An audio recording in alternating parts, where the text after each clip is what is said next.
back, NBA fans. Okay, let's talk about this one.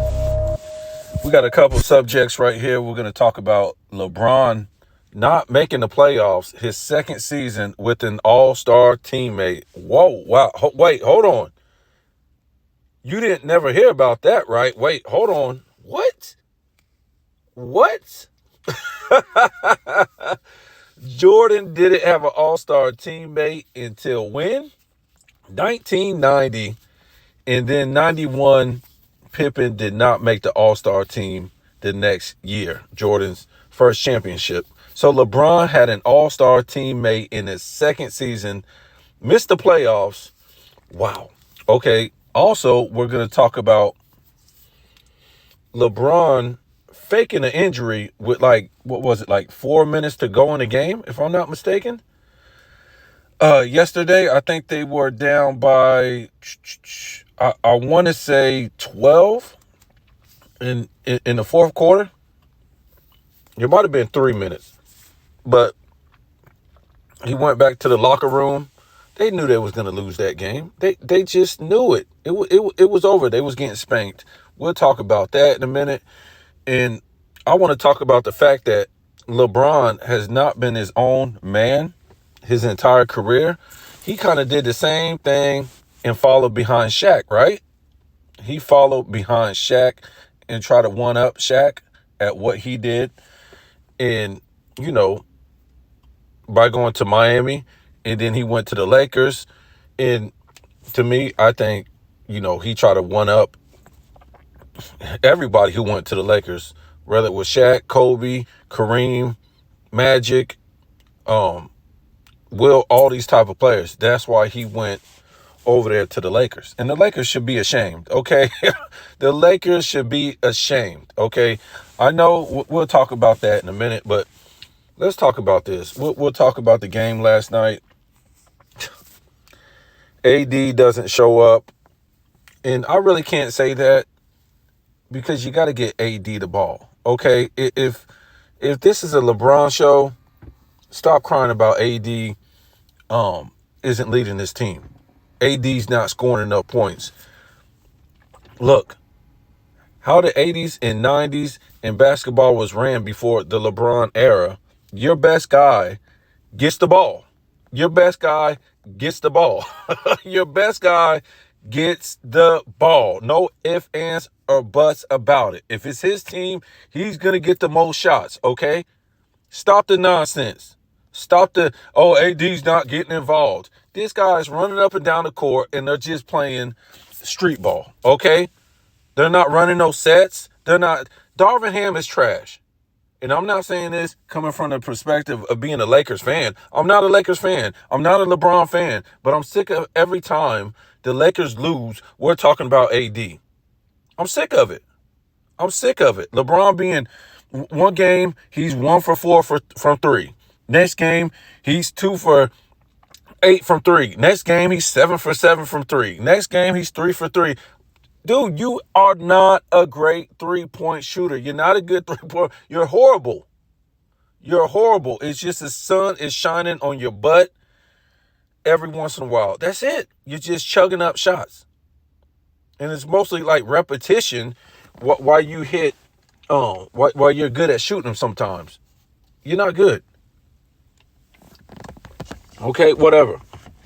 But if this is your best guy, get him the ball down in the post. He's not a three-point shooter.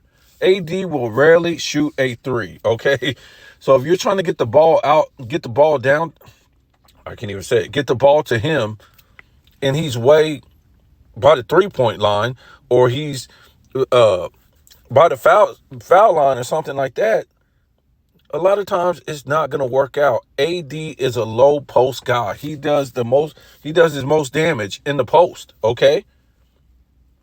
Yes, he can shoot a little face-up jumper or whatever like that. That's good. But this guy needs the ball in the post. That's how the offense should be running. He's really a traditional big, okay? Yeah, he can shoot, like I said, a traditional big can shoot a little mid-range shot. But you got too many guys on this team thinking they're the leader of the team. Too many dudes. AD should be scoring 30 a game easily. Nobody can stop this guy. And the fortunate part is this guy has not really been hurt this season. And you're wasting this guy's talent. Yes, he's getting 25 a game, but that's really not off of him being the having the most shots. This guy could be getting like 30, 35 a game. Okay? When you don't get him in a rhythm, now when you do get the ball to him, he's going to be bricking it up. LeBron should never be shooting the most shots, or somebody else be shooting the most shots on that team. I don't care. D'Angelo Russell, Reeves, whatever. So let's get past this. I know in the past videos, I told people, I said the Lakers are right where they need to be. And I'm not going to back down from that. But, and I also said, I think the Lakers can, get up to 5. Yesterday, they were like a game and a half back from like the 6th spot. So, look, this is what I think the Lakers are doing. Okay. Because I told you before, I don't think any team can beat them in the West in a 7-game series except for Denver or who is that? The Warriors.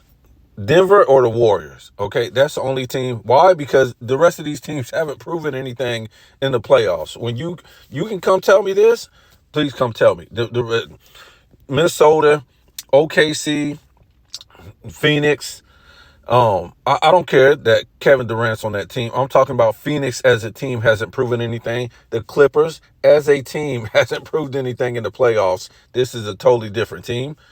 New Orleans. None of those teams, okay, except for Denver and the Warriors and the Lakers. That's the only teams that have proven anything the past 4 seasons in the playoffs. So, look, this is what I think the Lakers are going to do because they're going to be in the play-in, whether you like it or not. They're going to be in that play-in. So, what's going to happen is I think they're going to keep looking at Denver to see where Denver is at, I don't think they're worried about the Warriors too much. They're going to keep looking at Denver because they cannot match up with Denver. Denver plays with them for 3 quarters and then they turn it on. Okay, their starting 5 is just too strong. For the Lakers, they're fundamentally sound. So they're going to look and see where Denver is going to end up at. Okay, to see, because if they stay, Denver stays in the 3 and 4 spot. I think they're good with making, being 8, being 9 or 10. But if it changes and Denver gets up to like number 1, they're screwed. Because they don't want to play Denver before the Western Conference Finals. And like I said in the past, I think it's going to be the Lakers, same as last year. It's going to be Lakers in the Western Conference Finals, and it's going to be the Lakers and Denver. That's who it's going to be. That's what I think is going to happen. So let's get past that. Oh, yeah, LeBron walks off the court with like 3 to 4 minutes to go. Wow. You knew you was going to lose. I mean, come on, bro. You just can't do that. You got to stay in that game. Maybe you could have won. Who knows? He got his points. He was gone. Let's get into this right here. LeBron, nobody talks about this. Ilgauskas and LeBron made the All-Star team in LeBron's 2nd season. Okay, we all know LeBron didn't make the All-Star team his 1st season. No big deal, right? He was a child. He was 18 or whatever like that. He didn't make the playoffs. No big deal. He's young. Okay, but the 2nd season, this guy missed the playoffs, putting up 27 points a game, 7 rebounds, 7 assists, and he had an all-star teammate, Ilgauskas. And if you think Ilgauskas is trash, then why did he make the all-star team the year before LeBron came to the Cavaliers? Why did he make the All-Star team? He can't be that much trash, right? So he made the All-Star team a year before LeBron came. The year LeBron came, he didn't make the All-Star team. The next year, LeBron's second season, he made the All-Star team with LeBron. What happened? How come they couldn't make the playoffs? Well, they lost 19 out of 31 games after the All-Star break. Okay, in 2004, 2005. So we all know if Jordan would have had an All-Star teammate any year, any year before he even made a Western Conference Finals, I think, what was that? I think 90 was when he made the Western Conference Finals, right? And they played Detroit 7 games, and Pippen made the All-Star team. And I think the only reason why I think Bird was maybe hurt or something like that, but still, he made the All-Star team, Scottie Pippen did, and they lost in 7 to Detroit, okay, who was loaded. And now Bill Laimbeer, he might make the Hall of Fame, right? I think he's in the 2024 class, and he might make the Hall of Fame, which means Michael Jordan would have been going up against 4 Hall of Fame players in 3 years in a row playing Detroit, right? No. Hold on. Because I forget his name. He was there in 88. Oh God, I forget his name. He was there in 88, and then he left. Oh God, I forget his name. I'll probably remember it in a minute. Dantley was there, right? Dantley was on that team in, I think, 87. So you had Dantley, you had Dumars, you had Rodman, and you had Isaiah Thomas. So if Bill Laimbeer gets in there, that'll be 5, right? In 87? No, 88. Yeah. That'll be 5 in 88. And then Dantley leaves that same year. And so 90, he only plays 4 now if Bill Laimbeer makes the Hall of Fame. So, wow. So, if we count this right, the first year Jordan played as a rookie, he played 1 Hall of Fame player, Moncrief. Second year, he played 5 on the Celtics. Okay, 5. Third year, 5 on the Celtics. Fourth year, 5 on the Pistons. Fifth year, 4 on the Pistons. Sixth year, 4 on the Pistons. Seventh year, 4 on the Pistons. Well, it's 4 on the Pistons if Bill Laimbeer makes the Hall of Fame. If not, you go back to the 4-3 format as far as the Pistons has to do with it. If Bill Laimbeer doesn't make the Hall of Fame, I mean, he was a damn. You take Bill Laimbeer out them teams, I'm telling you, they do not make. They probably don't even go to the Eastern Conference Finals, let alone win a championship. Right? Bill Laimbeer was an enforcer. He was a white enforcer. And he could hit the threes. He could hit the mid-range. The guy was doing everything, okay? Before Bill Laimbeer, that team wasn't doing nothing, okay? So, that's that, okay? So, Jordan, imagine him having an all-star teammate his second season and not even making the playoffs. He would get murdered. He would get murdered for losing in the first round, right? Or the second round. Oh, you had an all-star teammate. You know what I'm saying? He would have got crucified. But nobody says nothing about Ilgauskas and LeBron being all-star teammates in 2005, okay? And luckily, This is when they changed the rules. No touching. And the next year, LeBron makes the playoffs, right? LeBron makes the playoffs. Wow.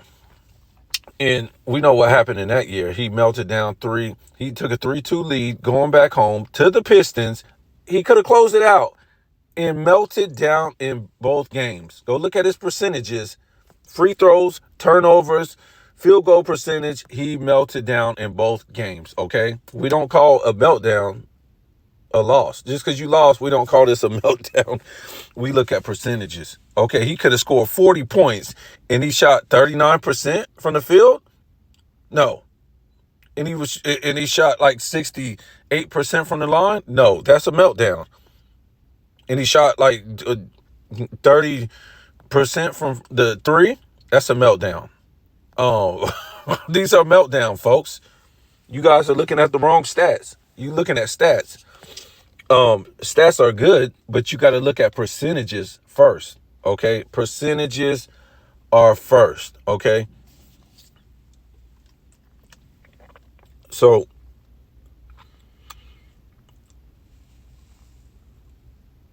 let's get into this. The fact that LeBron followed behind Shaq to Miami. He already saw what Shaq did. He went to Miami and won a championship. The first championship ever. Now, did he lead that team? No. We know Wade led that team. But he followed behind Shaq, something that Shaq already did. Okay, Shaq was the first one to do it. Took them over the hump.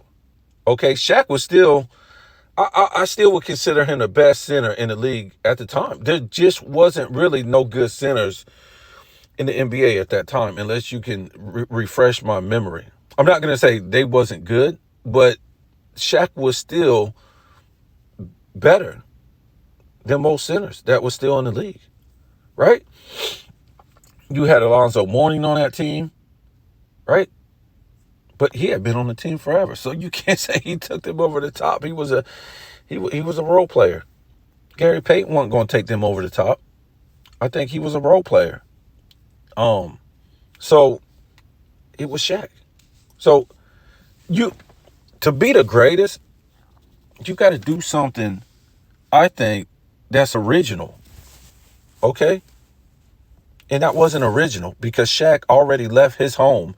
But he wasn't doing it in a sense like LeBron was doing it. Shaq had already won 3 straight championships. It had never been done since the Bulls. And before the Bulls, hadn't been done since the 60s. So Shaq was in the elite class. He was the most dominant player in a long time. So he wasn't really going to chase rings, right? He was going to help Wade, right? He was going to help Wade. When LeBron left Cleveland, he didn't win no rings in Cleveland. He wasn't going to help Wade.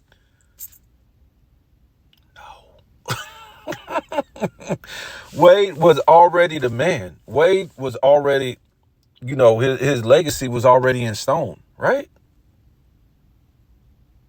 And then what does LeBron do? He leaves again and he goes to the Lakers.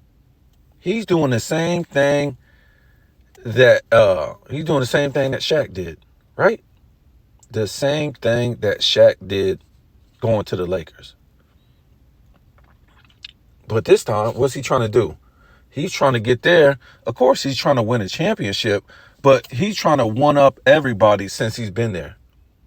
He's trying to convince, him and the media that because he broke Kareem's record. Now he's got the 40,000 points, all this stuff, that he's a better player, a better NBA player than Magic Johnson, than Kareem Abdul-Jabbar, than Wilt Chamberlain. What did Wilt go to, like 4 or 5 NBA finals? He didn't need no he didn't need no bubble championship to get to the finals like 4 or 5 times. right? You guys got to stop. He's better than Kobe. Wow. So he just went over there to one up everybody. Okay. And the Lakers should feel ashamed. Yeah, they're making a lot of money. And a franchise is worth more since LeBron has been there, but it's a circus. The NBA, like I keep saying, it's not based on competition. These guys' actual play. It's just a circus now. And it's so bad now that that's all it has become is a circus, that the NBA is going to be in big trouble when LeBron retires, because they're going to, who's going to cause this circus next? They're not going to have this same circus. So everybody is going to run away from the NBA because you done created this circus, and that's what people are going to be looking for. After LeBron retires, they're going to be looking for clicks and clicks and clicks and clicks, and they're not going to be there because you didn't base your league off of a winner like it was in the past, off of winners. It's based off of a loser falling short, complaining, and making up excuses. This is what's been selling the NBA for the past 15 years. So you guys tell me what you think. See you next time.